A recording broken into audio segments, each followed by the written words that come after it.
Hi friends, welcome back to triple you entertainments. Hanuman movie గురించి మాట్లాడుకుందాం మనం ఇప్పుడు.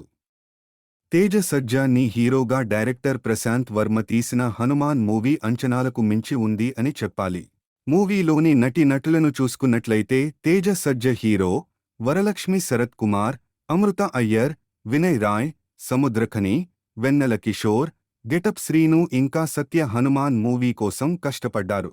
ఇక కథలోకి వస్తే సూపర్ హీరోస్ అంటే పిచ్చి ఉన్న ఒక వ్యక్తి అలాంటి సూపర్ పవర్స్ కోసం ఎలాంటి పనులు చేశాడు. మరో పక్క అంజనాద్రి అనే ఒక చిన్న గ్రామంలో ఉన్న ఒక తుంటరి కుర్రాడు కొన్ని అనుకోని పరిణామాల వల్ల బజరంగ్ హనుమాన్ శక్తులని పొద్దుతాడు. మరి హీరో ఈ శక్తులను ఎలా పొందగలిగాడు? అసలు ఈ శక్తి గురించి విలన్ ఎలా తెలుసుకున్నాడు? ఈ శక్తి కోసం విలన్ చేసే ప్రయత్నం ఏంటి అనేది కథ. ఈ చిత్రంలో అందరికీ తెలిసిన అతి పెద్ద మేజర్ ప్లస్ పాయింట్ హనుమంతుడే. హీరో తేజకి ఒక పెద్ద బ్లాక్ బాస్టర్ ఈ సినిమాతో దొరికింది అని చెప్పొచ్చు. ఈ సినిమాలో హనుమంతుడిని ఎలా హైలైట్ చేయాలో అలా చేసి చూపించాడు డైరెక్టర్ ప్రశాంత్ వర్మ.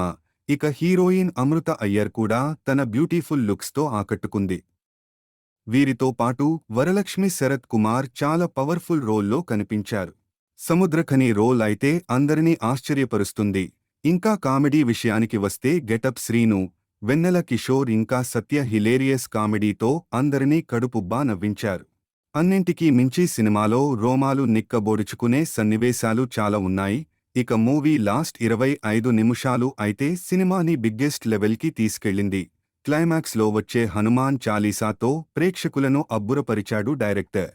ఈ సంక్రాంతికి కుటుంబ సమేతంగా వెళ్లి చూడవలసిన చిత్రాలలో హనుమాన్ మొదటి ఛాయిస్ అని అనుకుంటున్నాను. ఈ మూవీ అయితే డెఫినెట్గా బిగ్ స్క్రీన్లో చూడాల్సిన సినిమా. మీరు కూడా మూవీని థియేటర్లో చూసి మీ రెస్పాన్స్ని కామెంట్ రూపంలో తెలియజేయండి. Thank you. శ్రీ ఆంజనేయం. జై శ్రీరామ్.